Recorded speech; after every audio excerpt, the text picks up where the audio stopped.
ಎಲ್ಲರಿಗೂ ನಮಸ್ಕಾರ. ನಾನು ವಿದ್ಯಾ ಜಗದೀಶ್ ಪುತ್ತಮನೆ. ವನ್ಯಜೀವಿ ಪ್ರೇಮಿಯಾಗಿದ್ದ KM ಚಿನ್ನಪ್ಪನವರ ಬಗ್ಗೆ ನಾನೇ ರಚಿಸಿದ ಒಂದು ಗೀತೆಯನ್ನು ಹಾಡುತ್ತಿದ್ದೇನೆ.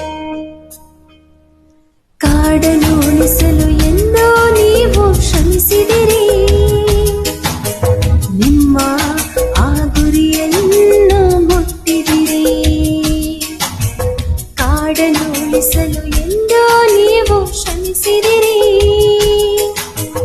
ನಿಮ್ಮ ಆ ಗುರಿಯನ್ನು ಮುಟ್ಟಿದಿರಿ.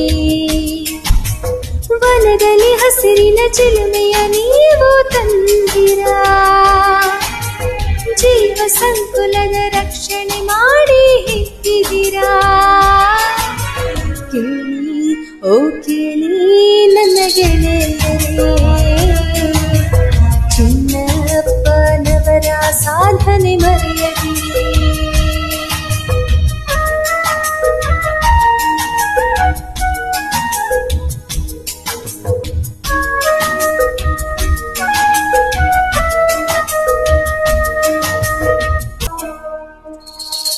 ವನ್ಯಜೀವಿ ರಕ್ಷಣೆಯು ನಿಮ್ಮ ಧ್ಯೇಯವಾಗಿತ್ತು, ಹಸಿರು ಸಿರಿಯ ವೈಭೋಗವು ನಿಮ್ಮ ಮನವ ಸೆಳೆದಿತ್ತು.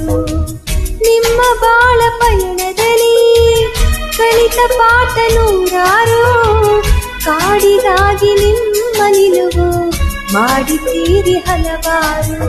ನಿಮ್ಮಿಂದ ಪ್ರಾಣಿ ಪಕ್ಷಿ ಕಾಳುತ್ತಿದ್ದವು ಧೈರ್ಯದಲ್ಲಿ, ನೀವಿಲ್ಲದ ಮೂಕ ಮರ್ಮರ ಕೇಳುತ್ತಿರುವುದು ಆ ಕಾಡಿನಲ್ಲಿ. ಸಸ್ಯಹಾರಿಯಾಗಿದಿರಿ, ಪ್ರಾಣಿ ಹಿಂಸೆ ತ್ಯಜಿಸಿದಿರಿ, ಪ್ರತಿ ಹೆಜ್ಜೆ ಸಂರಕ್ಷಣೆಯ ಹೋರಾಟದ ನಿಲುವುಗಳು. ಕೇಳಿ ಓ ಕೇಳಿ ನನ್ನ ಗೆಳೆಯರೇ, ಚಿನ್ನಪ್ಪನವರ ಸಾಧನೆ ಮರೆಯದಿರಿ. ಕಾಡನ್ನು ಉಳಿಸಲು ಎಂದೋ ನೀವು ಶ್ರಮಿಸಿದಿರಿ, ನಿಮ್ಮ ಆ ಗುರಿಯನ್ನು ಮುಟ್ಟಿದಿರಿ.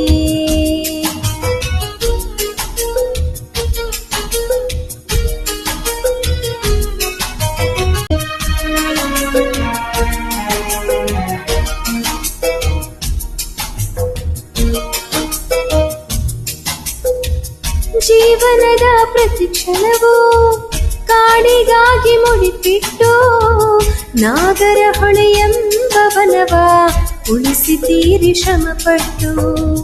ದಕ್ಷಿಣದ ಕೊಡಗಿನಲ್ಲಿ ಹುಟ್ಟಿ ಬಂದ ಕರ್ಣನು, ಪ್ರಕೃತಿಯ ಒಡೆಯನಾಗಿ ರಕ್ಷಿಸಿರುವ ಧೀರನು. ನಿಮ್ಮಂತ ಸಜ್ಜನ ಬೇಕು ನಮ್ಮ ಈ ಲೋಕಕ್ಕೆ, ಹಸಿರನ್ನು ಉಳಿಸುವ ಜೀವವು ಬೇಕಾಗಿದೆ ಭೂಮಿಗೆ. ಹೊಲೆಯ ರಕ್ಷಣೆಯಲ್ಲಿ ನಿಮ್ಮ ಪಾತ್ರ ಮೆಚ್ಚಿದೆವು, ಪ್ರಕೃತಿ ಮೇಲೆ ನಿಮ್ಮಯ ಒಲವು ಎಲ್ಲರಿಗೂ ಮಾದರಿ. ಕೇಳಿ ಓ ಕೇಳಿ ನನ್ನ ಗೆಳೆಯರೇ, ಚಿನ್ನಪ್ಪನವರ ಸಾಧನೆ ಮರೆಯದಿರಿ. ಕಾಡನ್ನು ಉಳಿಸಲು ಎಂದೋ ನೀವು ಶ್ರಮಿಸಿದಿರಿ, ನಿಮ್ಮ ಆ ಗುರಿಯನ್ನು ಮುಟ್ಟಿದಿರಿ. ಕಾಡನ್ನು ಉಳಿಸಲು ಎಂದೋ ನೀವು ಶ್ರಮಿಸಿದಿರಿ, ನಿಮ್ಮ ಆ ಗುರಿಯನ್ನು ಮುಟ್ಟಿದಿರಿ. ವನದಲ್ಲಿ ಹಸಿರಿನ ಚಿಲುಮೆಯ ನೀವು ತಂದಿರಾ, ಜೀವ ಸಂಕುಲದ ರಕ್ಷಣೆ ಮಾಡಿ ಹೆತ್ತಿದಿರಾ. ಕೇಳಿ ಓ ಕೇಳಿ ನನ್ನ ಗೆಳೆಯ